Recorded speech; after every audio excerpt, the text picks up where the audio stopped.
théologie dans la tête, vous avez ceci, vous avez cela. Il semble que euh, Dieu, vous n'avez pas besoin dans tous les détails de la vie. Mais il semble que c'est ce que nous avons besoin. Nous avons besoin de lui dans tous les détails de la vie. Et vraiment, c'est chaud chez vous. Je ne sais pas comment est-ce que vous vivez dans ces pays, cette partie d'Afrique, mais nous sommes... Moi, je viens de l'Afrique du Sud et là-bas, maintenant, là-bas, c'est -2, -3. C'est très froid là-bas. Alors, là-bas, même dans l'été, les soirs, là, dès que c'est 19h, 20h, 21h, c'est 19, c'est bon. Je ne sais pas chez vous, qu'est-ce qui se passe, vous avez péché contre Dieu ou qu'est-ce qui se passe. Ça, c'est des choses que vous devez régler. Là, les pères spirituels ne peuvent pas faire grand-chose. Ouais, mais sinon, je voudrais partager une simple parole. Nous savons très bien que la parole de Dieu nous crée en nous ce qu'on appelle la justice. Ce matin, je parlais un peu de la justice. Et je disais que la justice, c'est une vie terrestre vécue d'après un modèle céleste. C'est-à-dire, avant que nous soyons en existence, il y a un modèle de la vie que Dieu a pour chacun de nous. Et certainement, Dieu a, on peut dire généralement, la parole de Dieu est applicable à tout le monde, ce que Dieu dit, mais aussi individuellement. Nous tous, nous avons un cheminement, un voyage à faire. Et dans ce voyage, nous avons un dessein, un plan. Où est-ce que nous allons partir, ce que nous deviendrons, quelles caractéristiques de Jésus-Christ que nous devons manifester dans les confins de notre vie, à nous. Cela est très important. Alors, souvent j'ai dit, écoutez, je suis conscient, personnellement, je pense que c'était Patrice qui disait, je ne sais pas où est-ce qu'il disait cela. Nous étions quelque part, non, il était chez moi, chez ma sœur, 14e. Et en sortant, il a dit, mais conduire Numa, c'est compliqué. J'ai dit, mais certainement c'est compliqué. Conduire cette famille qui a des gens un peu partout, c'était un peu compliqué. Mais aussi, j'ai compris que si nous pouvons humblement suivre Dieu et de ne pas répliquer certains modèles sans les consulter, vous voyez, Dieu va nous aider à marcher de l'avant. Et plus que nous-mêmes, je pense que plus que nous tous ici, Dieu désire que chacun de vous, RBN, votre église c'est comment? Comment vous appelez? Rehoboth. Ok. Et toi, Berne, c'est quoi? Pélikos. Oui, c'est mots grecs et tout ça. C'est compliqué. Je n'arrive pas à retenir parfois. Et puis il y a les PGC, les gens qui sont connectés, les Newman Global Community, qui sont connectés un peu de partout. Alors, je dirais que nous qui sommes, je crois que tout le monde n'est pas là. Pas tout le monde, c'est clair qu'ils ne sont pas là. Mais il y a des gens qui les représentent. Alors nous sommes là pour partager quelques principes de la parole de Dieu. Et je disais tout à l'heure qu'il semble que Dieu m'a réprimandé parce que j'étais tellement... Parfois c'est facile, vous quittez une organisation. J'étais un leader dans une organisation, vous connaissez cela. À cette époque-là, il y avait 96 pays du monde. Et parfois, 9 mois dans une année, j'étais dans un avion quelque part. C'était compliqué. Et il y avait aussi certainement les résultats physiques. C'est-à-dire, on avait toutes sortes de complications physiques à cause de tous ces voyages. Parfois, je faisais 37 heures dans 2 ou 3 avions pour arriver à un endroit. Et puis quand j'arrive là-bas, je suis presque aveugle parce que j'ai quelque chose qu'on appelle en anglais... ça va, laissons ça. J'essaie de traduire ça en français, ça n'arrive pas. Vous voyez, alors, on voit un spécialiste pour régler mes yeux parce que j'ai toutes sortes de problèmes. Et après tout ce temps-là, j'étais vraiment bien en 2000, c'était le 4 décembre 2012, quand Dieu m'a dit, le jour que tu quittes, tu me verras. C'était vraiment étrange. Vous savez, Dieu, il est étrange. Vous lui dites, Seigneur, est-ce que je dois quitter ou non? Simple non, n'est-ce pas? C'est bien, les verbes sont bien mis en place, les grammaires est là, n'est-ce pas? est-ce que je dois quitter après 20 ans d'avoir conduit cette organisation? Parce que si je quitte, mon église aussi je laisse. Je laisse les terrains, je laisse les bâtiments, je laisse tout. Alors c'était compliqué. Et Dieu il n'a pas répondu, il a dit, le jour que tu vas quitter, tu me verras. Tu dis, mais là, c'est compliqué. Alors c'est quel jour ça? C'est quel jour que je dois quitter? Pas de réponse. Et certainement, les jours que je quittais, c'était après 2 mois. C'était le 26 février. Quand j'ai quitté, j'ai commencé à voir Dieu. C'était vraiment, on peut dire, intéressant. C'est comme si une nouvelle vie a commencé en Dieu. Et c'était vraiment bien. Et jusqu'à aujourd'hui, on peut dire, les difficultés, les montagnes qu'on doit grimper, ça ne manque pas. Et il semble que parfois ça augmente. Vous voyez, je commence à comprendre que Dieu ne veut pas enlever toutes les difficultés de nos vies. Il veut que cela devienne une salle de sport. Là où tu bâtis un peu le muscle, là, tu fais toutes les autres histoires, et puis certainement ça va te donner longévité dans la vie. Vous voyez, et ce n'est pas une vie sans problème. Ce n'est pas une vie sans défi. Et ce n'est pas moi. Les gens qui viennent, j'ai noté les gens récemment qui se sont ajoutés, les pasteurs et tous les autres, et aussi ont leurs problèmes. Et j'ai dit, bien, bienvenue. Bienvenue dans ce que Jésus a dit. Il a dit, dans ce monde, vous aurez des tribulations, mais ne craignez pas, car je vainquis le monde. Alors, aujourd'hui, je voudrais parler un peu, renforcer un peu certains piliers de la famille. Il y a des choses que j'ai apprises dans mes propres expériences en servant mon père spirituel. Okay? Ou on peut dire c'était les pères spirituels. D'autres fois, quoique on ne les connaissait pas vraiment, c'est quoi un père spirituel? Moi, je dis souvent, écoutez, il ne faut jamais qu'un père spirituel remplace Dieu notre Père. Amen. Il ne faut jamais que cela arrive.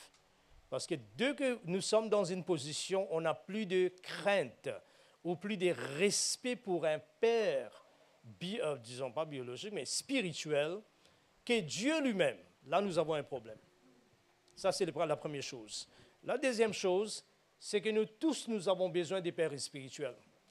Parce que comme, on peut dire, les GPS, ces gens-là sont des GPS, ils nous permettent d'engager dans les bons et les mauvais, enfin pas mauvais en nature, en morale, mais mauvais dans le sens des difficultés ou d'autres choses. Quand on engage dans des choses pareilles, nous voyons qu'il y a de la maturité. Vous savez, il y a beaucoup d'églises dans ce monde.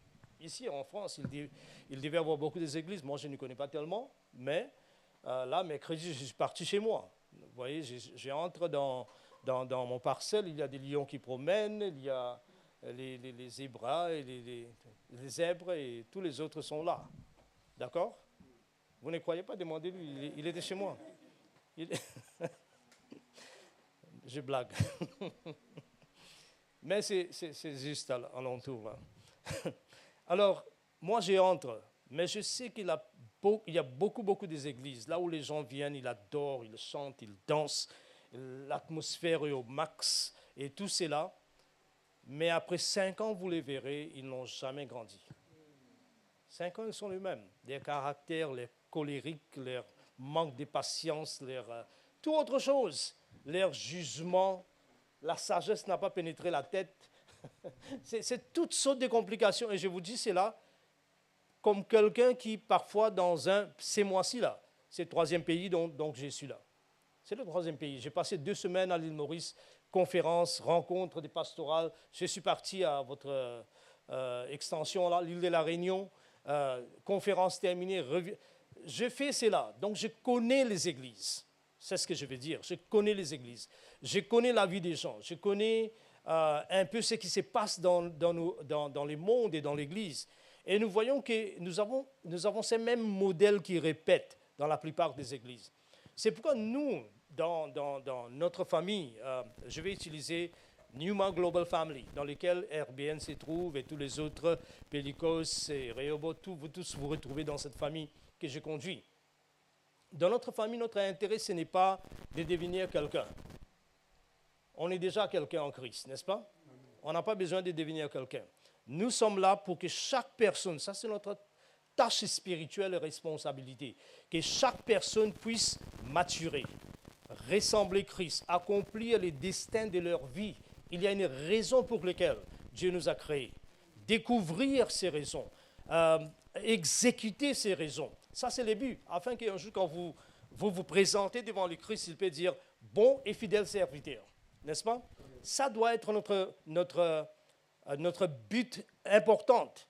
Et les autres choses, bon, ben, on danse un peu, ça va, c'est bon. Amen. Ça va? J'ai juste un témoin. La dernière fois, on a ordonné ces couples-là. Est-ce que vous voyez, l'onction augmente ou non?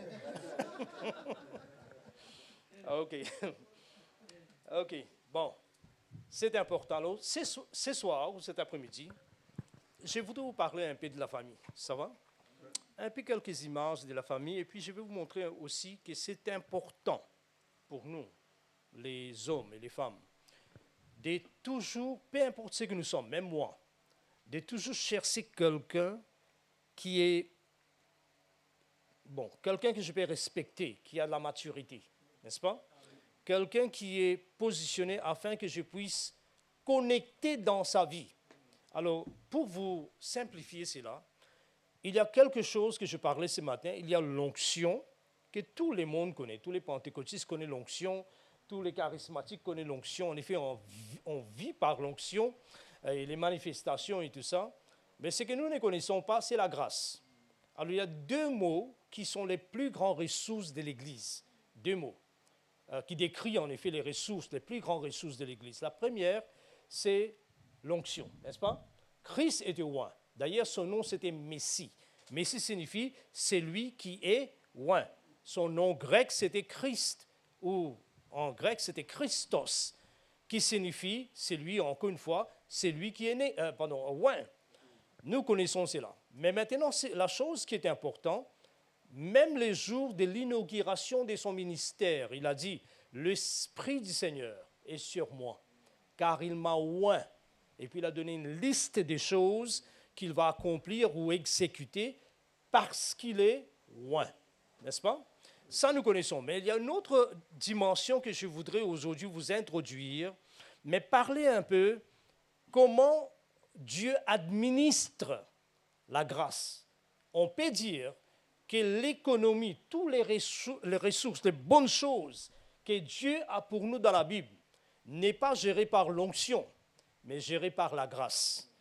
Vous voyez, c'est pourquoi nous appelons l'évangile de la grâce, n'est-ce pas? Tout ce que vous recevez en Jésus-Christ est donné par grâce. Maintenant, grâce, on peut dire, c'est la faveur non méritée. Théologiquement, c'est bon, c'est une bonne définition, mais la grâce est beaucoup plus que ça. Car quand nous lisons, par exemple, dans Jean chapitre 1, le verset 14, il nous dit qu'en lui habita, quoi? La plénitude de la grâce. Et de cette plénitude, le mot plénitude, pléroma, en grec signifie simplement un verre d'eau qui est tellement débordé au plein, si vous laissez tomber une goutte dedans, ça va déborder. Donc Jésus était plein de la grâce. Et la grâce, c'est quoi? C'est la vie de Dieu lui-même. Amen. Alors, on peut faire ceci. Écoutez, nous avons de l'énergie, n'est-ce pas? Alors, on sent un peu faible, on prend un peu de vitamines et puis ça règle le problème. Mais à part de ça, nous avons aussi ce qu'on appelle l'oxygène. Oui ou non? On respire. Et rappelez-vous que nous pouvons avoir les hauts et les bas dans les côtés de l'énergie, mais la respiration est tellement importante. Oui ou non? Tellement important. Et nous pouvons comparer la grâce à la respiration ou à recevoir ce que nous appelons la vie de Dieu en nous. Et c'est comme ça que nous vivons. D'accord? Maintenant, Dieu a créé un système. Voilà ce que nous devons comprendre. C'est que Dieu a créé un système par lequel la grâce arrive à chaque personne. Pas seulement l'onction, la grâce. Okay? Et cela arrive, bon, pour vous expliquer un peu, l'onction augmente, vous gênez, vous priez, vous demeurez dans la parole, vous percez, l'onction augmente. La grâce vient par relation. Intéressant, n'est-ce pas? par exemple, vous avez les bras, hein, les bras. Vous savez, la main droite ici reçoit l'oxygène. Comment est-ce qu'elle reçoit l'oxygène? C'est par le sang. Par le sang, n'est-ce pas? Le sang apporte ce qu'on appelle tous les minéraux, tous les vitamines, l'oxygène et distribue partout dans le corps. Si nous disons que ça, c'est le corps de Christ, c'est qu'il distribue la vie de Dieu, la grâce. Il y a un système. On appelle ça connexion. C'est pourquoi dès que les bras ici est détaché du corps, là, il y a un problème. Oui ou non? Il y a un problème. Là, il n'y a pas de circulation de l'oxygène. Et de même, la grâce dans nos vies. C'est-à-dire, écoutez, vous pouvez prendre quelqu'un misérable dans sa vie. Il est endetté, il a des difficultés, il n'arrive pas à concentrer, il a des perspectives bizarres, il a toutes ces complications. Vous les mettez dans une église qui a la grâce. Vous n'avez pas même besoin de prier pour lui. Laissez-le s'asseoir. Avec un temps, vous verrez toute cette histoire commencer à tomber. Pourquoi? Parce qu'il y a un élément qu'on appelle la vie de Dieu qui agit dans cet endroit. Vous prenez quelqu'un qui a, disons, un problème de mariage compliqué. J'étais assis avec un homme qui a 70 ans, sa femme me disait, il y a quelques jours de cela, apôtre, dès que cette histoire termine, je vais divorcer mon mari. Je dis, à cet âge-là, vous allez divorcer et faire quoi? Divorcer quoi? Vous allez marier encore ou quoi? Vous allez faire quoi? Mais vous comprenez les problèmes que nous avons, c'est-à-dire tout cela, la vie. Si une église a la grâce, vous verrez, ce n'est pas tout de suite, ce n'est pas miraculeux, ce n'est pas une onction qui touche quelqu'un, il est guéri, ce n'est pas comme ça. Mais c'est comme si vous prenez quelqu'un, vous le placez dans un endroit et il respire de l'oxygène pur. Et vous verrez avec le temps, toutes les autres complications disparaissent. Ceci disparaît, l'autre disparaît. En effet, en Afrique du Sud, nous avons ces recommandations de médecins, là où ils disent que tous les gens qui habitent à Durban, c'est chaud et c'est humide. Alors on dit à toutes les personnes qui sont asthmatiques à Durban d'acheter une maison à Jobourg. Pourquoi? Parce que Jobourg, c'est à la hauteur et l'atmosphère est différente. Pourquoi? Et ce que j'ai noté aussi, et des témoignages, ils m'ont dit que depuis qu'ils habitent ici, ça fait 2 ans, c'est fini. Les maladies sont parties. C'est pourquoi dans l'église, nous ne devons pas chercher l'ambiance. Cherchons une église qui a la grâce. Amen. Vous voyez, l'onction, oui, mais aussi la grâce. La grâce, c'est la vie de Dieu. Et la vie de Dieu vient par connectivité. D'accord? Alors, comment est-ce que Dieu fait? Laissez-moi vous expliquer comment est-ce qu'il fait. Dans une maison biologique, qui est le Jéhovah Jireh? Hein? Dieu. Peu importe là où vous êtes, c'est lui qui est le Jéhovah Jireh, c'est Dieu. Qu'est-ce que cela signifie? C'est lui qui pourvoit à tous vos besoins, c'est Dieu. Mais seulement, nous savons aussi très bien que dans une famille, dans un foyer, les papas, c'est la tête de la maison. Pas la tête ne signifie pas qu'il est le roi de la maison. D'ailleurs, l'homme et la femme doivent travailler ensemble, découvrir, disons, quelle est la faiblesse ou le point fort, n'est-ce pas? Et régler leur famille d'après ces réalités. Parce que peut-être vous dites, moi je suis le père de la famille, oui. Je suis la tête de ma femme, oui. Sauf que je ne suis pas trop bon dans l'économie. Dès qu'on me donne 1 000 €, je vais acheter quelque chose là-bas. Vous voyez, j'oublie que mes enfants ont besoin on doit payer les Minerval et tout autre chose. Mais quand vous êtes comme ça, la personne qui doit gérer cette histoire, c'est la femme, ce n'est pas vous. Oubliez cette histoire de « moi je suis l'homme ». Vous voyez? Écoutez, vous serez toujours l'homme. Vous serez toujours la tête. Mais seulement nous devons comprendre comment gérer la grâce. Alors maintenant, il y a un mot qu'on appelle père. Vous avez entendu un peu Rostand me présenter comme un père. Pour moi, ce n'est pas compliqué. Ce n'est pas quelque chose qui me fait... Bon, comment dirais-je? Quel mot? It doesn't tickle me en anglais, on dit. Cela ne me... Ouais. Écoutez, moi je suis là pour que mes fils puissent grandir spirituellement. Amen. Ça c'est mon but. Mon but c'est pas je suis le monsieur. Non, je suis là pour les servir. Et le plus grand des travaux que moi j'ai fait, c'est comment servir les autres.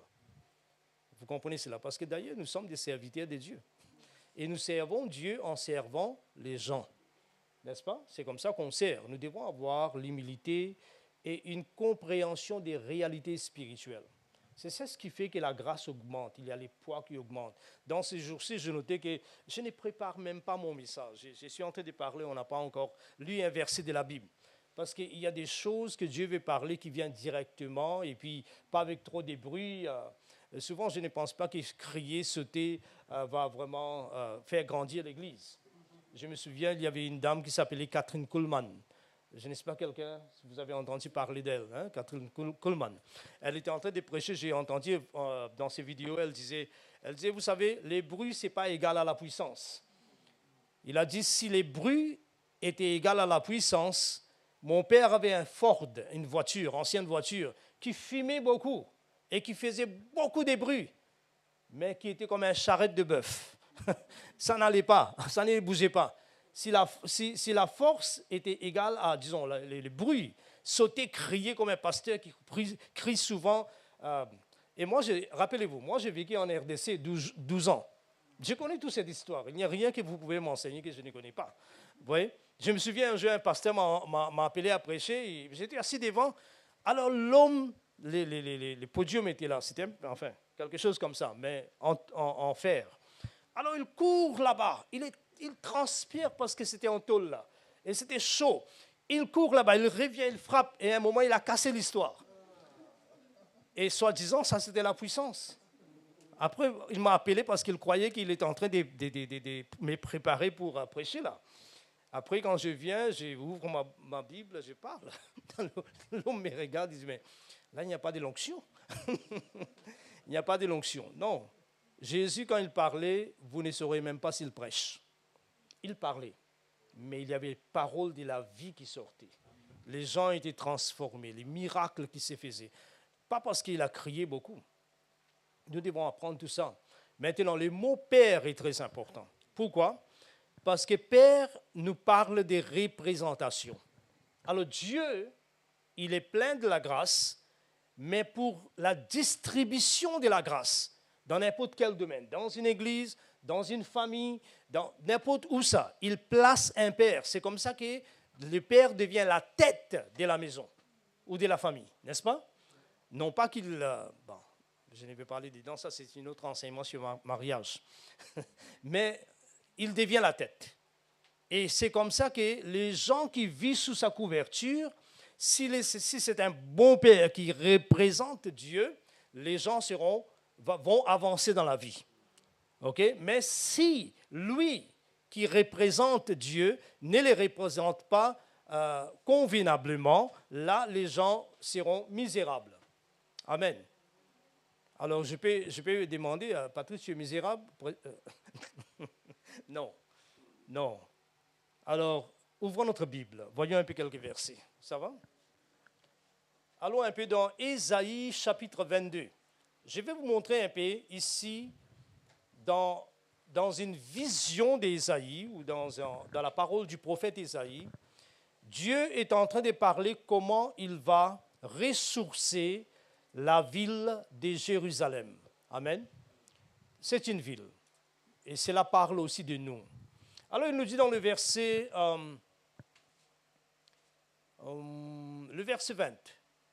Le verset 20. Donc Ésaïe chapitre 22, le verset 20. Je vais lire. Ésaïe 22, verset 20, il nous dit, « En ce jour-là, j'appellerai mon serviteur Eliakim. » Il est qui d'abord? Tout le monde dit serviteur. Ok, très bien. Verset 21, il dit, « Je lui revêturai de ta tunique. » Ici, habillé, tunique, c'est le langage des sacrificateurs qui nous parle de tenir entre Dieu et l'homme. Vous voyez le système? Donc cet homme-là maintenant, il est un serviteur numéro 1. Deuxième, il tient entre les hommes et Dieu. D'accord? Il continue. Et je mettrai ton pouvoir entre ses mains. Donc ce n'est pas quelqu'un qui est simplement là dans une cérémonie, mais qui a les pouvoirs. Pouvoir, c'est l'accès. Il dit, il sera un père pour les habitants de Jérusalem et pour la maison de Juda. Je mettrai sur son épaule, quoi? La clé de la maison de David. Donc, l'autorité royale. notez toutes ces connectivités. C'est vraiment important de comprendre ça. Il dit, quand il ouvrira, nul ne fermera. Quand il fermera, nul n'ouvrira. Je l'enfoncerai comme un clou dans un lieu sûr, et il sera un siège de gloire pour la maison de son père, qui est la maison de David. Il sera le soutien de toute la gloire de la maison de son père, des rejetons nobles et ignobles, de tous les petits ustensiles. Bon, nous pouvons continuer ça. Vous avez noté qu'est-ce que Dieu est en train de faire? Il est en train de présenter la solution d'une ville. Une ville qu'on appelle Jérusalem. Et les gens qui habitent certainement dans cette ville. Il a dit, la première chose que je vais faire, je vais appeler. Il y aura un appel. Je vais appeler, c'est ce qu'on appelle, nous devons recevoir un appel, n'est-ce pas? Être appelé pour être, je ne sais pas, pasteur, évangéliste, docteur, ce que vous voulez. Donc, l'appel, ce n'est pas moi qui peux faire ça, ce n'est personne ici, un prophète ne peut pas faire ça. Appeler quelqu'un, c'est Dieu qui appelle, n'est-ce pas? Pour moi, je sais que Dieu m'a appelé, je sais que chacun de nous peut témoigner que Dieu vous a appelé. Très bien. Mais Dieu appelle cette personne qui s'appelle Eliakim. Et cette personne, quand Dieu l'appelle, il va les revêtir, n'est-ce pas? C'est important. Et c'est ce que je pense Rostand a mentionné quelque part quand il a dit que nous devons, je ne sais pas si c'était à table là-bas ou c'est ici, quand il a dit un peu que les personnes doivent recevoir aussi des instructions, peu importe vous êtes dans quel ministère, tout le monde a besoin d'un père spirituel. D'accord? Ne cherchez pas toutes sortes de pères, ça c'est un autre problème. Cherchez des pères que vous croyez que Dieu a appelé d'abord ces gens-là dans les ministères et deuxièmement, Dieu vous a connecté avec la personne. Ça c'est très important. Okay? Alors, c'est ainsi que nous voyons cette personne était appelée pour être un père et la Bible nous dit aussi que comme il est le père des habitants de Jérusalem et pour la maison de David, qui est la maison de Juda, Dieu va mettre sur son épaule la responsabilité, quoi ça? La clé de la maison de David, c'est-à-dire l'autorité royale. Vraiment intéressant. Et il aura l'autorité de fermer, d'ouvrir et tout ça. Voilà. Donc, les points que nous devons noter ici, c'est qu'un père, premièrement, est appelé. Deuxièmement, un père, il est placé par Dieu, il a l'autorité, il a les ressources, il a la clé, et il est un père. Donc, la façon qu'il gouverne sa famille, c'est comme un père. C'est comme ça que quand, disons, Rostand doit me parler de quelque chose, j'écoute comme un père. Je n'écoute pas comme un évêque. Vous comprenez cela? J'écoute comme un père. Alors ça, c'est très important. Donc, chaque fois que Dieu veut rendre votre vie riche, il vous envoie un père. Et parfois, nous disons, mais ça, ce n'est pas ce que nous avons besoin. Nous avons besoin des 50 000 euros, n'est-ce pas? Mais vous ne savez pas que ce que vous avez besoin, ce n'est pas 50 000 euros. C'est que vous avez besoin de quelqu'un sous la grâce duquel vous commencerez à vivre. Vous savez, la Bible est très claire. Nous verrons cela dans 1 Samuel, dans le chapitre 22. La Bible nous dit que quand David fuyait Saül, il y avait tout un monde de gens qui sont venus vers lui. Et ces gens-là qui sont venus, ils n'étaient pas des bonnes personnes. Et parfois, je pense que Dieu nous envoie toutes sortes de gens dans nos églises. Et nous devons avoir le cœur de recevoir tous ces mondes. Parce qu'il y a des pasteurs qui disent, non, toi, tu n'y viens pas, toi tu rentres parce que tu n'as rien, tu ne peux rien faire. Toi, tu viens parce que, bon, toi, tu... Non, on n'a pas le droit de faire ça. Nous devons recevoir les gens qui nous envoient et apprendre à les aimer, apprendre à créer des places dans nos cœurs pour ces personnes. Très, très important. Et parfois, les gens ne sont pas faciles. C'est ça, dans l'anglais américain, qui n'est pas exactement anglais britannique, ils disent « This is a bean problem ». Bean, en effet, signifie comme les haricots. Mais en effet, ils ne disent pas ça. Quand ils disent ça, c'est un bean problem, ils disent c'est un problème des humains. Ouais. Les humains sont généralement compliqués, toutes sortes de problèmes et difficultés, ainsi que moi-même. Je ne suis pas exempté. Et je pense que Rostand aussi. Et Laetitia aussi. Bon, Laetitia, peut-être non. Mais qu'est-ce que je veux dire par là? Ce que je veux dire par là, c'est que les humains sont des humains. Et nous sommes appelés à accueillir ces personnes, les aimer, marcher avec eux et voir leur vie. Et ces gens qui étaient venus vers David, la Bible nous dit qu'est-ce qui s'est passé avec eux. Avec les temps, la Bible nous dira, voici les guerriers de David. Vous dites, ah, bon, ça, ce sont des gens qui sont venus et on ne sait pas quand, parce que la Bible n'a pas mentionné. Non, la Bible a mentionné quand ces gens-là sont venus. C'était les mêmes personnes qui étaient compliquées, qui avaient toutes sortes de problèmes, qui avaient des dettes, qui étaient mécontents, qui étaient des rebelles, parce qu'ils étaient contre leur propre gouvernement. C'est des rebelles. Les cousins, Saül et les rois, ils sont rebelles. Vous voyez? Mais ils viennent maintenant vers David qui est d'un autre tribu. Pourquoi? Parce que David, c'était l'homme que Dieu avait placé. Et après 20 ans ou quoi, nous voyons ces gens-là sont des guerriers, des commandants, des gens qui dirigent des armées. Vous dites, mais ça c'est extraordinaire. Hein? Il y a un garçon là, un homme. Il marchait là au jour de la neige. Et il voit, il y a un lion qui est tombé dans un trou et qui n'arrive pas à sortir parce qu'il y avait trop de la neige. Qu'est-ce que vous faites dans ces cas-là? Vous dites, mais merci Seigneur, Amen. Il est bloqué. Alors vous fouillez comme les dessins animés. Vous voyez quand les dessins animés, les gens fouillent les pieds tapent ici, là. Vous fouillez. Mais lui, il n'a pas fouillé. Lui, il s'est jeté, il a dit, ça c'est salle des sports. Alors il s'est jeté dedans et il a tué ces lions. Ça, c'était des gens qui étaient venus avec toutes sortes de problèmes. Maintenant, ils sont des gens dangereux. Nous voulons dans cette famille des gens dangereux pour les royaumes des ténèbres. Amen. Des gens qui s'élèvent de leurs faiblesses. Rappelez-vous, si vous avez des faiblesses, vous n'êtes pas exemptés. Vous n'êtes pas comme si personne d'autre n'a des faiblesses. Ce n'est que vous. Non. Regardez Moïse. Moïse a dit à Dieu, je ne sais pas comment parler. Tantôt, vous verrez après, il dit à Caleb, tous les endroits que tes pieds ont piétiné, je te les donne. Toi, tu es qui pour donner ce terrain à Caleb? Vous voyez, tu es qui? Personne. Mais cet homme qui a grandi de son faiblesse et il est devenu... Moi, mon désir, là je vous dis tous les mondes qui habitent en France et les Français. Ok, vous êtes tous d'une manière ou d'une autre, mais je vous dis, c'est que je voudrais voir. Je vois beaucoup de faiblesses. Ok? Et c'est bien que je vois parce que je dois voir. Si je ne vois pas, je suis disqualifié d'être un père. Mais ce que je voudrais voir, c'est que les gens sortent de leur insécurité. Les gens, il y a beaucoup de gens qui ont des problèmes psychologiques, insécures. Ils veulent des approbations, ils veulent que les gens disent des bonnes choses concernant eux. Moi, j'ai dit des bonnes choses. Je suis en effet comme ça, n'est-ce pas? Je suis comme ça. Mais ce n'est pas ce que vous avez besoin. Que les gens disent que Dieu t'a oint, tu es vraiment un grand homme de Dieu, tu es ceci, cela. Tu dois connaître. Si toi, tu ne connais pas que tu es un homme de Dieu, ce n'est pas ce que je dirais va faire une différence. Vous comprenez cela? Devenez sécure, cloué dans les seigneurs, fort. Et nous avons toutes les ressources. Alors, quand Dieu veut changer un endroit, qu'est-ce qu'il veut? Qu'est-ce qu'il fait? Il amène un père. Il les oint, il les appelle, il les donne l'autorité. Et c'est comme ça que les pères deviennent les pères des nations. Amen. Et beaucoup de gens, leur espérance, sont maintenant dans cet homme. Parce que Dieu a formé. Ça, c'est vraiment très, très important. Jésus a dit très bien, il a dit, le royaume de Dieu est comme un grain de sénévé, n'est-ce pas? Mais quand cette grain est plantée, elle devient un arbre.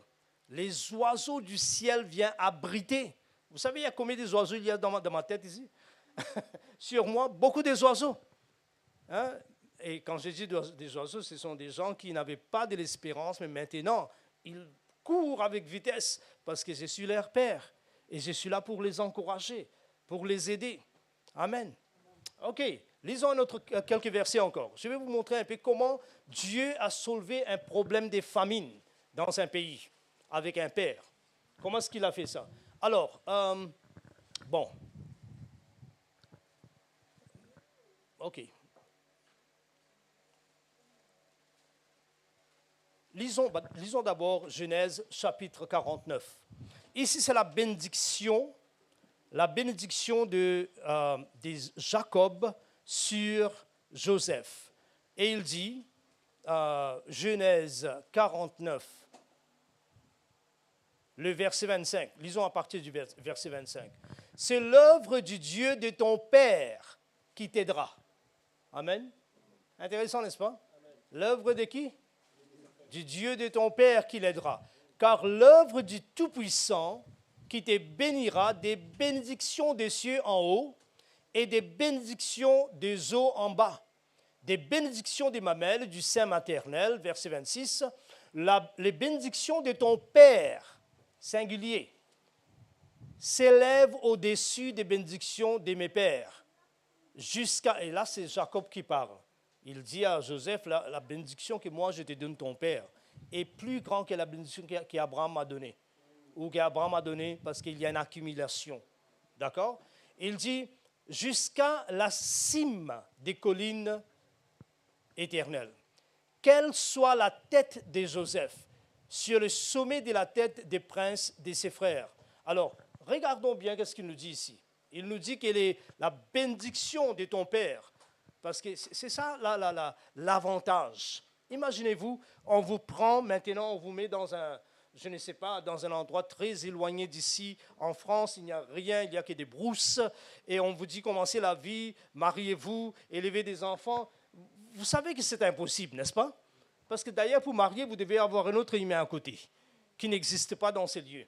Et puis, toutes les inventions qu'on a fait, même si vous voulez faire un ferme, mais il y a des inventions, il y a des machines, il y a des histoires. Vous allez faire ce que les machines allaient faire dans 10 minutes pendant tout un mois.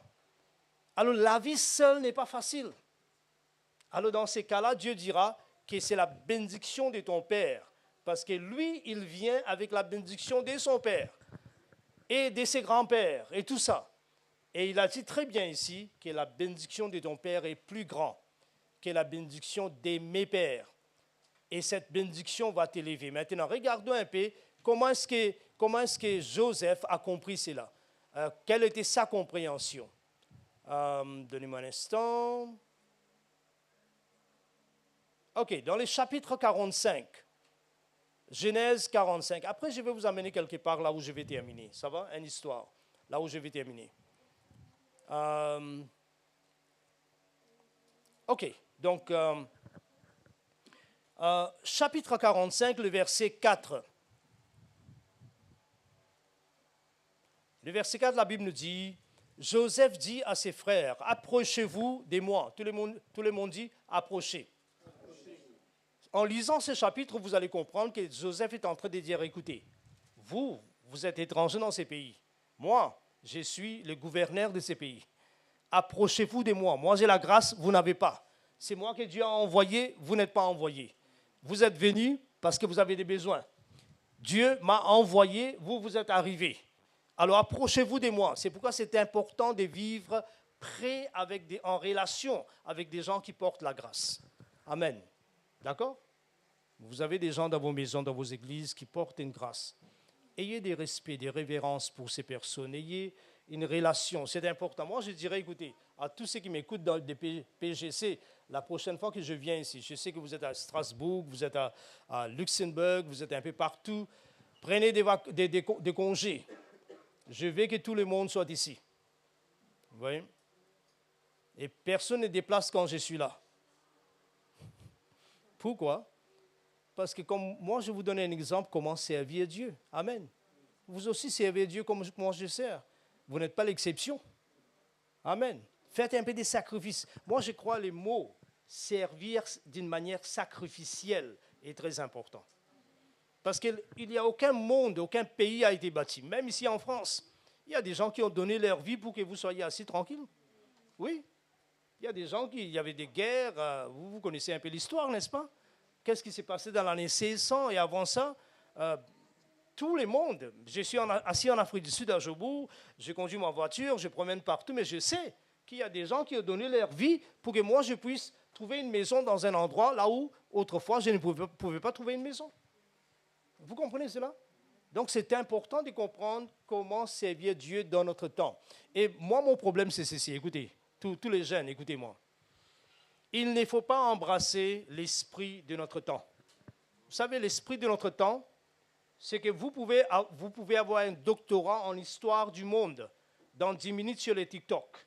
Enfin, il n'y a pas de TikTok pour 10 minutes. Mais dans un TikTok, dans 30 secondes, ça, ce n'est pas l'histoire de l'Église, ça. Ou ce n'est pas l'histoire du monde. Vous devez donner des temps à prendre, s'asseoir. Vous comprenez cela? Ne soyez pas cette génération qui n'a pas la capacité d'endurer, de s'asseoir, de donner leur temps, de transpirer afin de bâtir quelque chose. Et souvent, moi, je dis qu'écoutez, si il y a quelque chose qui ne vous coûte rien, peut-être cela ne vaut rien. Vous comprenez cela? C'est ce que David avait dit. Je ne donnerai pas à l'Éternel quelque chose qui ne me coûte rien. Vous voyez? Donnez, faites des sacrifices. Vous êtes des enfants de Dieu. Vous êtes appelés à vivre. Faites des sacrifices volontaires. Et je l'ai fait en tout temps. Vous savez, quand j'ai commencé comme un missionnaire en RDC, un jour, j'ai pris 2 gros sacs avec des notes pour l'école biblique. Parce qu'en RDC, il n'y avait rien à cette époque-là. Rien, il y avait la guerre. J'ai quitté Lusaka. J'ai parti de taxi en taxi 600 km. Arrivé aux frontières, qui est Kasumbalesa. J'ai porté cette histoire. Je ne savais pas que ce sac, les manches-là, a coupé mes doigts partout et que les sangs coulaient. Moi, je ne savais pas. Je savais qu'il y avait une brûlure dans mes mains. Et j'ai marché dès là, quand le taxi m'a laissé, 15 km, entrer 21 heures dans une maison et trouver une chambre là où je vais passer la nuit. Vous voyez, les choses qu'on bâtit, on ne les bâtit pas parce qu'on est éloquent. Vous comprenez cela? Ou qu'on est trop, on connaît un peu. Écoutez, il y a beaucoup de choses que je connais. Parce que si vous vivez des 100 années comme moi, vous allez connaître beaucoup de choses. Hein? 350, oui, quand comment s'appelle notre Bonaparte marchait là, j'étais là. Hein? J'étais là. J'ai marché avec lui pour un temps, on s'est désagréé et puis je suis parti chez moi. Qu'est-ce que je suis en train de dire? Écoutez, nous devons apprendre à s'aimer. Ouais, pour moi, dans ces jours-ci, j'avise un peu Patrice et Alexandra, et je vais commencer à aviser les autres personnes. J'ai dit, mais ok, essayez de voir un peu qui va transporter telle et telle personne. Moi, je ne vais pas, quand on me dise, mais non, on a trouvé personne, mais qu'est-ce que moi je vais faire? Je ne suis pas français. Moi, je suis africain. Je viens de l'Afrique. Si vous venez chez moi, demande-lui. Il n'y a rien qui est mal organisé. Il n'y a personne qui doit prendre un taxi pour aller quelque part. Non. Enfin, et ils font ça volontairement parce qu'ils veulent promener loin de nous. Vous voyez, quand ils viennent là-bas à Sainton, Sainton c'est une grande ville, il y a toutes sortes de choses. Il y a les malls vous marchez des kilomètres à l'intérieur, des centres commerciaux. Alors, ils font ça très bien là-bas, mais c'est volontairement. Qu'est-ce que je veux dire? Nous devons vraiment, la Bible nous dit, servir les seigneurs. Amen. Nous devons servir Dieu. Parce qu'avec le temps, vous savez quoi? Si vous ne faites pas des sacrifices, votre foi deviendra légère. Et vous allez toujours avoir des complaintes, toujours des problèmes, toujours des difficultés. C'est parce que vous avez pris une décision de ne pas faire des sacrifices. Et quand vous faites des sacrifices, vous allez voir que vous aurez de la joie. Amen. Nous avons tous besoin un peu de la joie. Alors, je pense que je vais terminer vers... il me reste encore 3 temps, gloire à Dieu. Vous voyez, nous sommes apostoliques, on parle longtemps. Je pense que quand on venait à Gabon, là-bas, à Goshen, tous les 500, 600 personnes étaient assises. On faisait combien des heures? Demi-journée.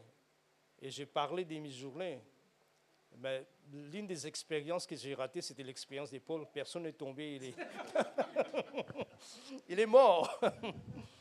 Ok, très bien. Donc ici, nous voyons Joseph, il dit « Approchez-vous de moi ». Laissez-moi vous montrer un verset et puis nous allons entrer dans un passage et terminer. Ok, alors, toujours chapitre 45, le verset 8. 45, verset 8.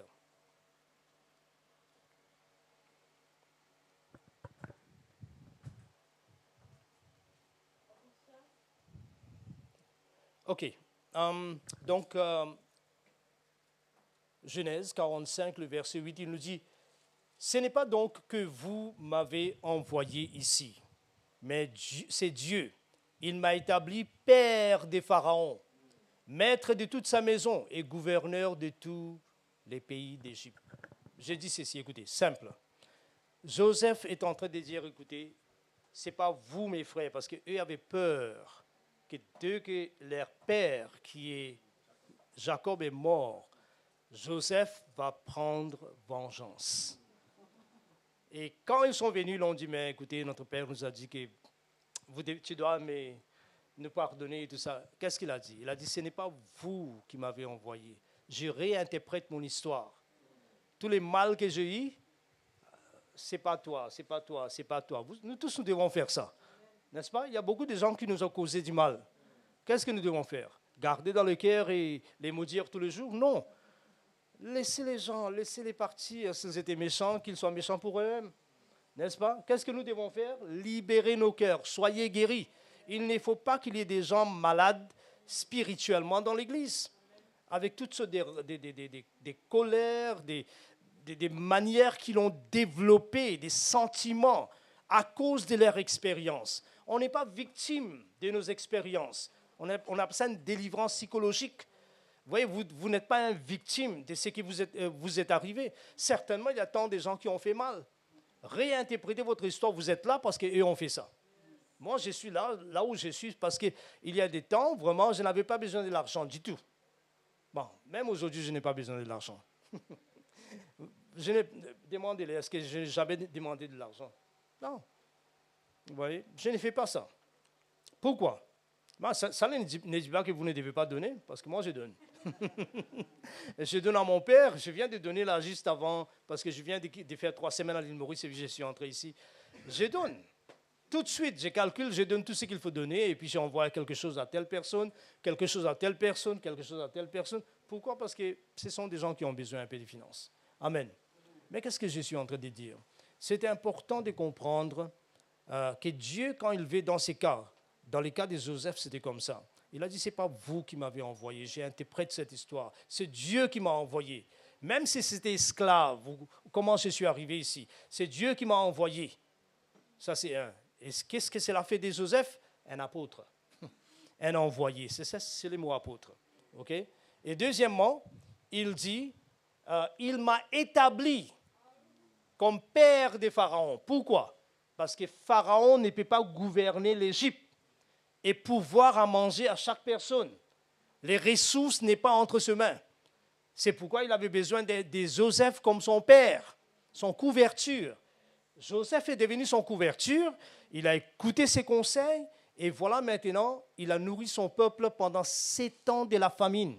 C'est pourquoi, même pour nous, là, même si vous avez une famine personnelle dans votre vie, une famine, ce n'est pas des relations, ou de l'argent, ou je ne sais pas quoi encore, vous devez comprendre, est-ce que je suis en train de vivre sous la couverture d'un père? Amen. Est-ce que j'ai une bonne relation? Est-ce que c'est quelqu'un que je tiens toujours en pensée? J'ai prié pour lui. Est-ce que tout cela est vrai? Et si cela est vrai, vous allez voir que la grâce va couler. Ainsi, nous voyons que Joseph a préservé la vie non seulement des Égyptiens, mais de tous les Arabes qui étaient alentour, qui venaient acheter des grains. C'est ce que la Bible nous dit. Et sinon, il n'y avait plus rien à manger. 7 ans de famine, ils allaient tous mourir. Et puis, il y avait aussi Jacob, les Israélites qui sont venus. Ils ont aussi survécu. Ils étaient à 70 ou quelque chose comme ça. Mais tout ce monde a survécu parce qu'il y avait un homme envoyé, ça c'est le numéro 1, et il a été transformé en un père. Dites Amen. Amen. Vous comprenez cela? C'est pourquoi nous avons besoin dans nos églises des pères, des vrais pères. Pas des pères qui abusent les gens. Pas des pères qui en profitent des gens, mais des gens qui prennent soin des autres, qui aiment les autres, qui ont une place dans leur cœur pour les autres. Amen. Et je vais terminer en regardant un peu. Je sais que vous êtes fatigués. Ben, écoutez, je ne viens pas ici souvent. Alors, on va continuer dans quelques mots encore. Ouvrez votre Bible si vous voulez, sinon vous écoutez simplement. 2 Rois chapitre 2, le verset 1, à partir du verset 1. Il y a quelques pensées que je vais vous donner avant de terminer. Ça, c'est l'histoire d'Élie qui monte vers Dieu, n'est-ce pas? Donc, Élie, il est arrivé à la fin de sa vie d'ici-bas. Dieu lui a dit que désormais, tu vas monter au ciel, mais tu dois oindre certaines personnes. Et la Bible nous dit la première chose qui s'est passée, c'est qu'Élie a traversé 3 endroits.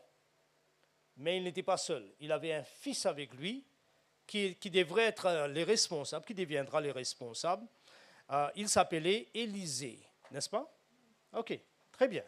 Alors il nous dit dans ces versets, lorsque l'Éternel fit monter Élie au ciel dans un tourbillon, Élie partait de Gilgal avec Élisée. Élie dit à Élisée, reste ici, je t'en prie, vis dans une vie de confortabilité. Sois confortable. Reste ici, ne fais pas trop des efforts, trop de sacrifices, trop de voyages dans le soleil. Reste ici. Je t'ai pris car l'Éternel m'envoie jusqu'à Bethel. Et si vous lisez le verset 3, il nous dit la même chose que l'Éternel m'envoie à Gilgal, à Bethel, de Bethel à Jéricho, de Jéricho à Jourdain. Regardez ces 2 personnes maintenant. Je vais vous donner un exemple comment marcher et connecter à une grâce dans la vie d'un père. Okay? La première chose que nous voyons, c'est que Élisée partait quelque part et dans tous ces endroits, il y a un minimum de 50 fils des prophètes. Peut-être c'était l'habitude d'Élie de choisir seulement 50 élèves pour cette année ou pour les 5 ans à venir. Alors il avait 50, donc environ 200 fils des prophètes qu'il a entraînés pour être des prophètes. Alors il arrive, il quitte Gilgal. La question que nous pouvons poser spirituellement, mais pourquoi il a quitté Gilgal? Gilgal, c'est un bon endroit. En effet, Gilgal signifie un endroit je pense que mon père spirituel a écrit un livre sur Gilgal. On appelle ça, il dit que Gilgal, c'est un endroit de nouveau commencement. Gilgal, c'est un endroit de réformation, de circoncision et tout ça. Bon, pourquoi il a quitté? Laissez-moi vous expliquer cela. Tous les mouvements de Dieu, tous les rassemblements tels que nous avons aujourd'hui, que je crois, dans les jours à venir, deviendra quelque chose de très fort et très puissant. Vous voyez, ça deviendra parce que tous les jours, peut-être pour moi, mon expérience est un peu différente. Tous les jours, il y a des gens qui viennent vers moi. Tous les jours. Et dans ces gens-là, je les garde d'un côté pour toute une année pour voir un peu ce sont qui ces gens-là. Est-ce que vraiment ils sont appelés On a des relations, mais c'est comme ça. Alors, nous voyons qu'est-ce qui s'est passé ici. Ils ont quitté Gilgal. Mais pourquoi ils ont quitté Gilgal si c'était un lieu de réformation ou de nouveau départ? La raison qu'ils ont quitté, c'est ceci, parce que tous les mouvements de Dieu ont commencé par de nouveaux départs. N'est-ce pas? Tout a commencé comme ça. Tout. Vous voyez les méthodistes aujourd'hui? Il y a un temps, avec John Wesley, ils étaient assis dans des petits groupes, dans des universités. Et ils parlaient, on appelait cela les clubs saints. C'est comme ça que les méthodistes avaient commencé. Vous voyez? Dans des petites universités, dans des écoles partout. Si vous regardez, par exemple, l'Amérique aujourd'hui, les mouvements évangéliques, c'était Jonathan Edwards, mais c'est lui qui a été soutenu par George Whitefield, qui faisait va-et-vient dans des bateaux, dans des navires avec des tempêtes, qui allait perdre sa vie multiples fois. Donc les gens ont travaillé à ça. Tous les mouvements ont commencé comme ça, mais souvent ce qui se passe, c'est que quand un mouvement arrive à un endroit qu'on appelle Gilgal, qui signifie une pierre ronde sur une autre, c'est un exemple d'une vie routine. C'est-à-dire vous faites la même chose tous les jours. Tous les jours, c'est la même chose. Vous voyez? Et quand vous commencez à avoir cette expérience que vraiment vous n'avez pas un voyage avec Dieu, vous voyez, c'est que là où vous étiez 50 et c'est là où vous êtes maintenant. Et quand il y a ça, un père spirituel, vous ne pouvez pas le suivre. Parce que le fait que vous avez un père spirituel, lui, il avance. Lui, il dit que, écoutez, Dieu m'envoie. Toi, reste. Continue avec ton 15 minutes de prière chaque matin, 15 minutes de lecture de la parole et autre chose. Et Élisée dit non. Moi, je viens avec toi. Nous allons faire ce voyage ensemble. Je viens avec toi. Et ainsi, nous voyons qu'ils ont continué. Donc, écoutez, je vais vous dire ceci. Vous avez un choix. Vous voulez marcher avec un père spirituel, pas nécessairement moi, mais les pères qui sont là, qui sont, disons, les leaders de vos églises, vous devez briser l'esprit des routines et la recherche d'une vie confortable. Brisez ça. accepter le défi. Il y a des gens qui n'aiment pas des défis. L'homme, écoutez, quand Dieu a créé l'homme, parce qu'il n'y avait pas de péché, n'est-ce pas? Il y avait un serpent là-bas. Même s'il n'y avait pas de péché, il y avait un serpent. Il y avait aussi un arbre qui peut dépouiller l'homme de sa gloire. L'arbre du bien et du mal. Mais pourquoi est-ce que Dieu a mis tout cela pendant que l'homme n'a pas encore péché? Il n'a pas péché. Donc ça n'a rien à faire avec les péchés. Ça a à faire avec les défis de la vie. L'homme n'est jamais fait pour vivre sans défi parce que l'homme doit arriver à un niveau de maturité qu'il représente son Dieu et son Père. Amen. OK. Deuxième, qu'est-ce qu'il a fait? Il a quitté, il est arrivé à cet endroit qu'on appelle Bethel. Maintenant, Bethel signifie quoi? Les Hébreux, c'est Beth signifie maison, El, Elohim signifie Dieu. D'accord? Bethel, maison de Dieu.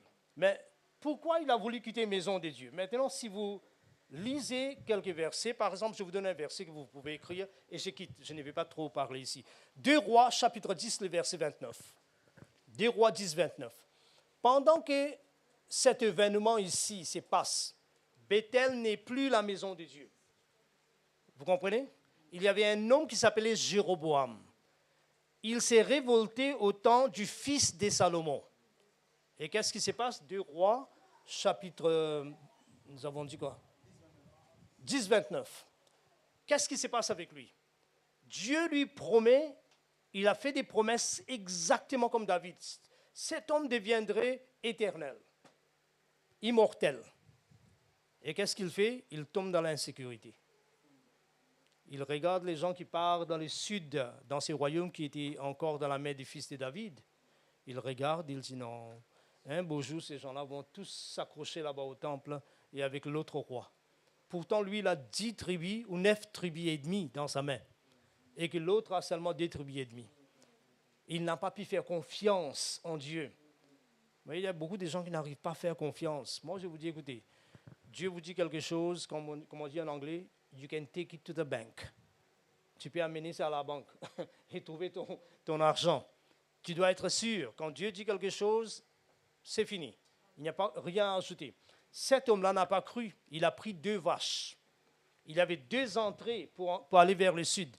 Un, c'était dans un tribu qu'on appelait Dan. L'autre, c'était à Bethel. Il a mis ça dans 2 régions, afin que quand les gens arrivent ici, il dit, où allez-vous, les prêtres? Ici, ça c'est votre Dieu, les vaches. Et voilà, cela est devenu une piège pour le peuple de Dieu. Jusqu'à aujourd'hui, même dans cette époque-là, tout Israël n'était pas Israël. Celui qui a gardé la foi, c'était les Sud, 2 tribus et demie seulement. Vous voyez ça? Aujourd'hui, Israël, la nation elle-même, 50% sont athées, ne croient pas en Dieu. 50%. Alors, je sais qu'un jour, Dieu va s'étendre sa main sur eux pour leur donner une chance à cause de leur père, encore une fois. La Bible nous dit qu'ils sont aimés à cause de leur père, pas à cause d'eux-mêmes. Est-ce que vous comprenez ça? Karl Marx, qui a amené 1 milliard des gens en enfer. Karl Marx, c'était un juif. Vous comprenez cela? OK, je termine. 3e. Alors, c'est là que nous voyons qu'Élisée était en train de s'attacher avec son père pour éviter ces faux... et Jéricho, c'était un autre. Vous savez, Jéricho. Jéricho a été maudit par Josué. Et puis, il y a un homme au temps d'Akab a voulu rebâtir. Il s'appelait Hiel. Et Hiel, quand il a bâti, la parole de Josué est devenue vraie. C'était 1 Roi 16, verset 34. 1 Roi 16, 34. Son premier fils est mort, son premier-né, et puis le deuxième est mort. Et voilà, maintenant, je vais terminer en disant, donc 3 minutes, donnez-moi 3 minutes. Il passe dans toutes ces régions, il laisse ces endroits maudits, des endroits, des systèmes qui tuent des fils. Là, je vais parler quand je serai avec les pasteurs. Vous voyez, vous bâtissez un système qui tue les fils. Vous voyez, c'est problématique. C'est pourquoi il y a beaucoup de pasteurs qui sont vieux aujourd'hui, ils n'ont personne pour prendre l'église. Ils ont des assistants et ils savent très bien que ces assistants, ils n'ont aucune compréhension de la vision que Dieu leur avait donnée. C'est pourquoi nous bâtissons différemment. Vous voyez, alors, il est arrivé, il y avait cette rivière qu'on appelle Jourdain, Élie prend son marteau, il roule, il frappe et les Jourdains se partagent. Ils passent tous les deux et pendant qu'ils sont en train de passer, il y a un chariot de feu qui est descendu et a pris Élie et commence à partir. C'est là que nous voyons que Élisée a poussé un cri. Il a dit, mon père, chariot d'Israël. Et quand il a dit ça, qu'est-ce qui se passe? Les manteaux tombent. Moi, j'espère qu'on va faire ça. Parce que personne n'est appelé à prendre l'onction. L'onction, c'est pour la terre. Et partir avec ça. Nous devons partir vide. On a tout vidé. Amen. Alors, quand il a poussé ses cris, mon père, les manteaux tombent, il a roulé les manteaux, il vient vers cette même rivière et il frappe et il dit quelque chose qui est intéressant, qui révèle son cœur. Il n'était pas là pour son propre ministère. Il a dit, où est le Dieu de mon père? Amen. Parce que le Dieu de ton père devient la fenêtre par laquelle, ou la porte par laquelle tu entres dans ton ministère. Il y a beaucoup de gens qui ne comprennent pas cela. Ouais. Alors, servir un père te donne l'autorité d'entrer dans ce qui est pour toi. C'est ce que Jésus a dit, non? Hein, si tu n'es pas fidèle dans les choses d'autrui, qui te donnera ce qui est la tienne? Ouais, tout ce que Dieu nous a appelés à faire, nous pouvons l'avoir en servant un père. Ouais, c'est très important. Et finalement, je vous raconte cette histoire qui est intéressante. Vous savez, Élie, c'était un homme extraordinaire. Je vais vous dire comment il a aimé son père. Parce que quand Jézabel, cette dame, la femme d'Akab, comment vous dites, Akab? Akab, ouais, Akab.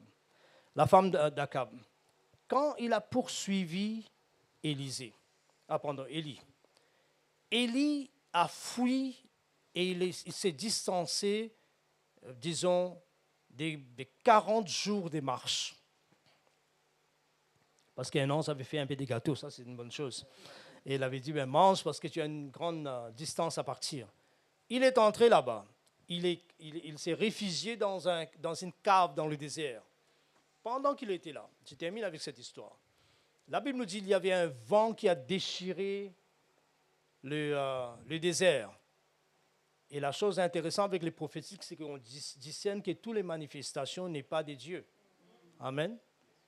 Même les vents ont déchiré le désert. La Bible nous dit que l'Éternel n'était pas dans les vents. Amen. Et puis il y avait un feu qui a dévoré le désert. L'Éternel n'était pas dans les feux. Vous voyez, ces feux étaient pour impressionner les gens, mais pas pour impacter la vie d'Élie. Et c'est là que la Bible nous dit, après toutes ces tempêtes qui étaient arrivées et tout ça, il y avait un vent doux et léger. Et Élie a enveloppé son visage, il est sorti et l'Éternel a parlé avec lui. Il a dit, mais qu'est-ce que tu fais ici, Élie? Élie a dit, mais écoutez, je suis le seul qui est resté. Ils ont tué tous tes prophètes. À la fin, Dieu lui dira, écoutez, il y a 7000 que j'ai réservés encore. Toi, tu ne connais pas. Parfois, nous pensons que tout dépend de nous. Non, il y a des gens que Dieu a gardés. Amen.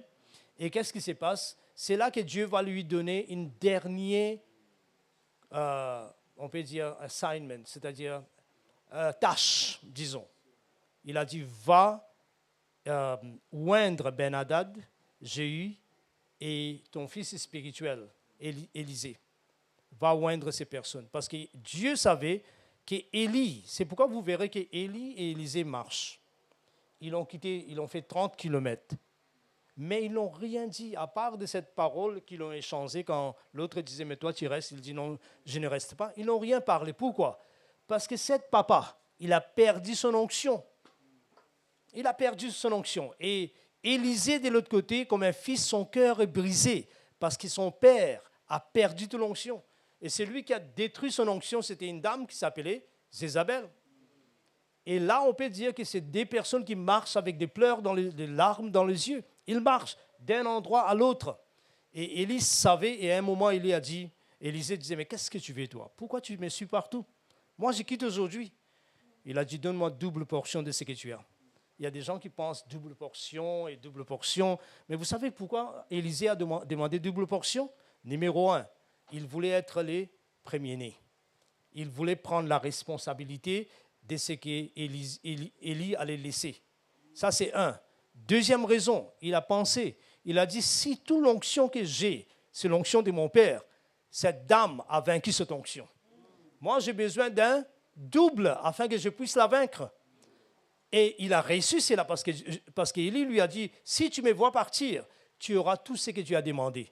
Sinon, non. Mais lui, il a poursuivi jusqu'à ce moment. Il a réussi. Et la Bible nous dit quand il a frappé la rivière s'est départagée. Les gens qui étaient là-bas, ils l'ont regardé, ils l'ont dit, l'esprit d'Élie repose sur Élisée. Amen. Entré chez lui, qu'est-ce qu'il a fait? Ça, c'est rapide, l'histoire rapide. Entré chez lui, qu'est-ce qu'il a fait? Il a appelé l'un des fils des prophètes qui était autrefois ses frères. Maintenant, c'est ses enfants. Il lui donne une corne d'huile. Il a dit, prends ça. Va là-bas, dizaines de kilomètres. Tous les commandants sont là. Appelle un certain homme qui s'appelle Jéhu. Faites-les sortir de l'environnement, ouin-les et fuis. Fuis parce qu'on va te couper la tête. Alors, il appelle l'homme sort, il dit, oui, qu'est-ce que tu veux? Il dit, ainsi parle l'Éternel. J'étais un roi. Boum.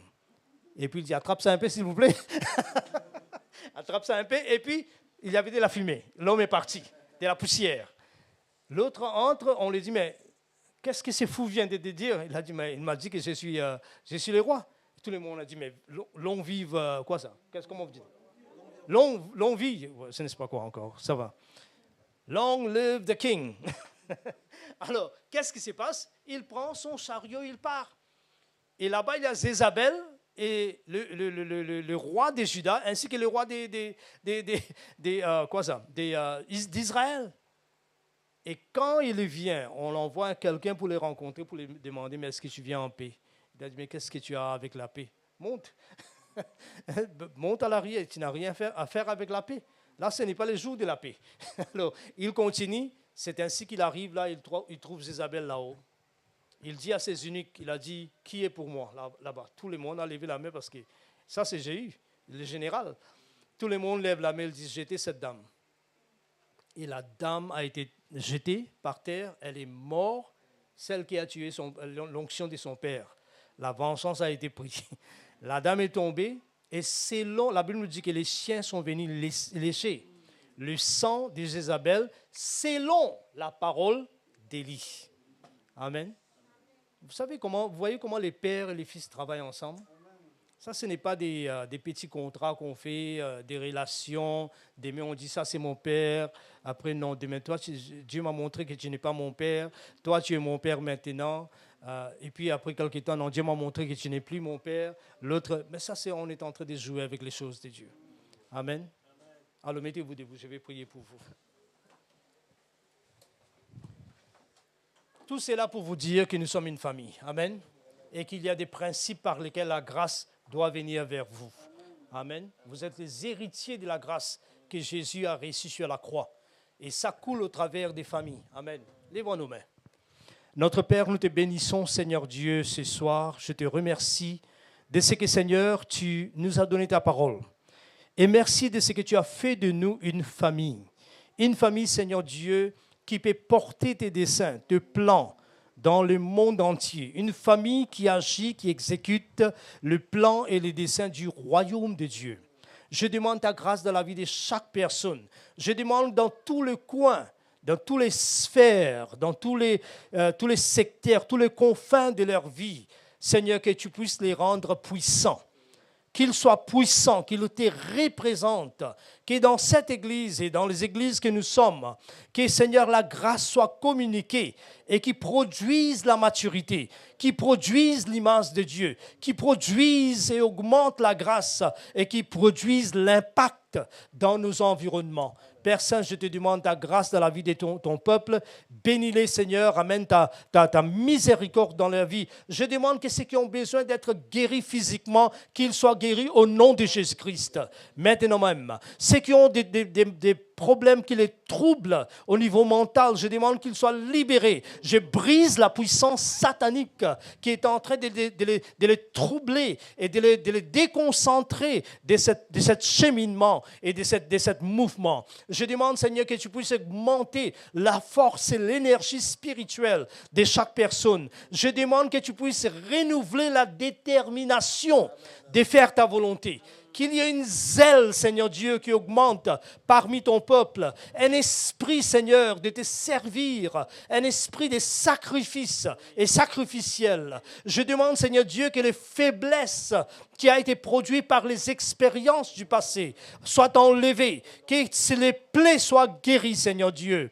Oh Père Saint, je te bénis. Nous voulons créer un environnement là où chaque personne peut sentir la sécurité spirituelle.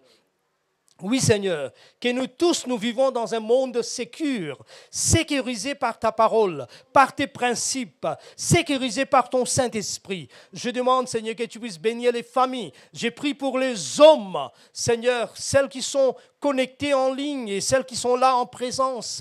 Je demande, Seigneur Dieu, que tu puisses bénir les hommes, bénis les caractères, crée de la stabilité dans leurs émotions, dans leur intelligence, dans leur jugement, dans leur raisonnement. Je demande aussi, Seigneur, que ta grâce repose sur toutes les femmes, que toutes les femmes s'élèvent comme des mères, comme, Seigneur, les Rebecca, les Sarah, Seigneur Dieu. Je demande que ta grâce repose sur toutes les femmes, ô Dieu vivant, que tu puisses déployer la grâce et ta faveur qui repose, les dons que tu as placés dans leur vie, Seigneur Dieu, que tout cela soit déterré, que cela vienne à la surface, que cela produise. Père Saint, je te remercie, ô Dieu vivant. Je demande que tu puisses bénir aussi les enfants. Nous voulons, Seigneur, que la génération à venir puisse grandir, sécuriser, que nous pouvons laisser un héritage à nos enfants. Comme ta parole nous dit, Seigneur Dieu, je demande que tu puisses bénir ton peuple, que chaque personne éveille en nous, ô Dieu vivant, une conscience de notre voyage. Éveille en nous une conscience que nous sommes en train de voyager vers l'image parfaite de Christ. Nous sommes prédestinés à être conformes à l'image de son Fils. Tu nous as prédestinés. Ce n'est pas nous, mais c'est toi qui as fait ça.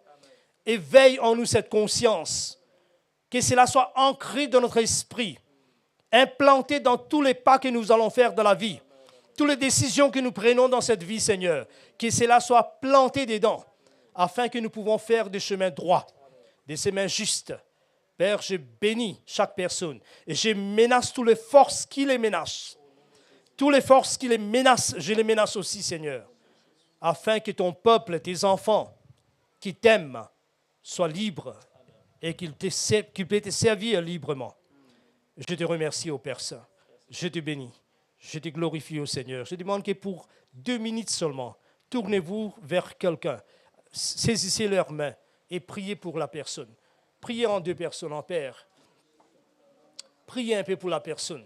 Nous voulons qu'il y ait une manifestation de Dieu dans vos vies. Seigneur, je te remercie. Glory in the shikanta raba mamarianta raba babao sheberi bedi croche. Merci mon Père, je bénis Seigneur, que chaque personne présente Seigneur puisse avoir une expérience avec ta présence, ô Dieu vivant. Que chaque personne Seigneur puisse toucher les dieux invisibles, toucher les dieux invisibles. Oui Seigneur, toucher les dieux invisibles. Père, je bénis ton nom. Père, je glorifie ton nom, je t'exalte, ô Seigneur. Merci, mon Dieu. Merci, mon roi. Merci, Seigneur Dieu. Que ton nom soit adoré. Que ton nom soit glorifié, ô mon Seigneur. Merci, Seigneur Jésus.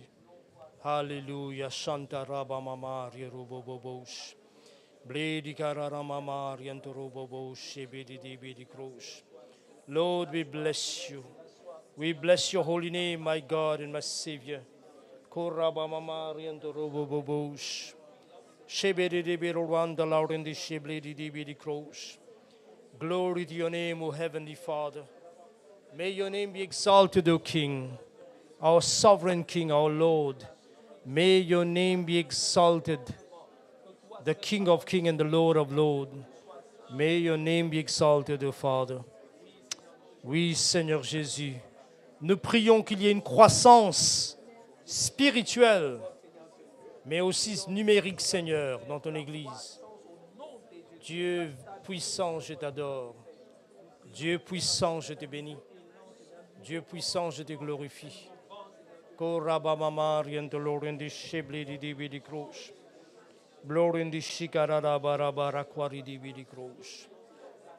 Amen, amen, amen. Merci Seigneur, amen. Amen. Voilà, que Dieu vous bénisse.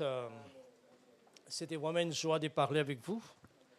Et je crois que la prochaine fois, là il y a les représentants. Nous voulons aussi ce que vous représentez. Nous pouvons tous